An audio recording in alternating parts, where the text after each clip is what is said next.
Hello everyone, March 5th. The truth about yoga. Should Christians practice yoga? The root of yoga is Hinduism. According to dictionary.com, yoga is a school of Hindu philosophy advocating and prescribing a course of physical and mental disciplines for attaining liberation from the material world and union of self with the supreme being or ultimate principle. Wikipedia defines yoga as a group of physical, mental, and spiritual practices or disciplines that originated in ancient India. Yoga is one of the six orthodox philosophical schools of Hinduism. We just read that yoga is a Hindu philosophy leading to the union of the self with the supreme being. This means that in order to understand it, we need to inquire about Hinduism and what adherents to this philosophy believe. After all, we are performing a spiritual practice. We must understand its context and root. In Hinduism, there is no single founder. It is more like an ancient way of life whose origin occurred sometime between 2500 BC and 1500 BC. One of the oldest sacred Hindu texts is the Vedas. In it are hymns, prayers, and rituals. The last part of the Vedas is known as the Upanishads, also called Vedanta. Upanishads are mystical teachings of the philosophy and the practices that result in spiritual encounters. The Upanishads form the core teachings central to Hinduism: karma, action, samsara, reincarnation, moksha, nirvana, Atman, soul, and Brahman, absolute almighty. Hinduism is enotheistic. That means adherents believe in one supreme god but multiple deities. In fact, in Hinduism, there are 3.3 million gods. Each can serve as a bridge to the cosmic consciousness or supreme reality. The Hindu scriptures mention and praise numerous gods and goddesses. They consider the deities to be pluralistic manifestations of the same concept of their god. Hinduism is pantheistic, God is everything, and panentheistic, the God essence is in everything. Their supreme God is Brahman, meaning the absolute or the divine. Brahman is an it, more like a God force, and not a personal being. They believe Brahman pervades the entire universe, and its essential nature is present in all living beings.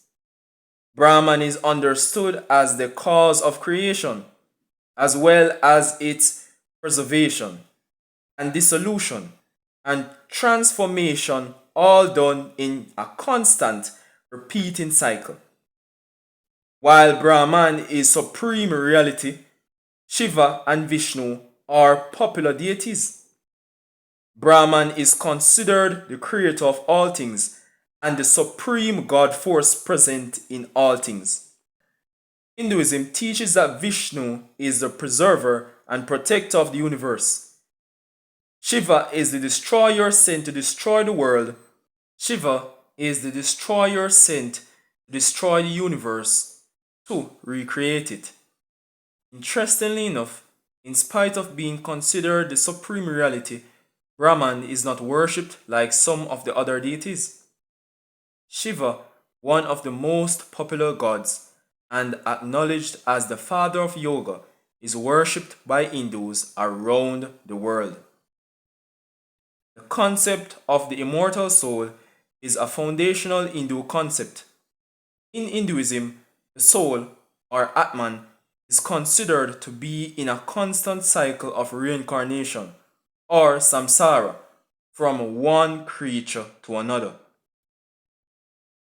This process of reincarnation is a never ending cycle in which the soul is reborn repeatedly according to the law of action and reaction, karma. The goal of liberation, moksha, is to free us from this cycle of action, reaction, and rebirth. At death, many Hindus believe a subtle body carries the soul into a new physical body, a human or an animal, or a divine being. For example, according to their belief, you may die and your soul will come back in a cow or a cat. This is one reason why Hindus worship animals. They think that their loved ones or God may have returned to them in that form. In Christianity, salvation is through the atoning power of Jesus Christ alone.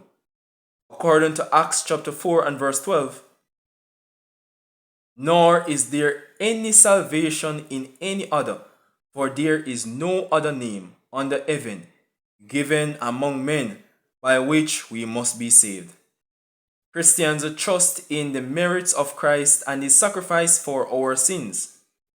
In Hinduism, salvation is from the seemingly never ending cycle of birth, death, and rebirth. To Hindus, salvation is attained through knowledge, devotion, and works. In his book, Death of a Guru, Rabbi Maharaj, Christian apologist and formerly a devout Hindu from Trinidad, shares how yoga was an integral part of his religion. He said, one of my most prized possessions was a book on yoga my mother had sent me from India. It contained advanced techniques that I was able to use by building upon the foundation of what I had learned at the temple. Lord Krishna had taught Arjuna that there was nothing more important than the diligent practice of yoga. By this divine raft, one could pass over ignorance and the most heinous deeds to eternal bliss.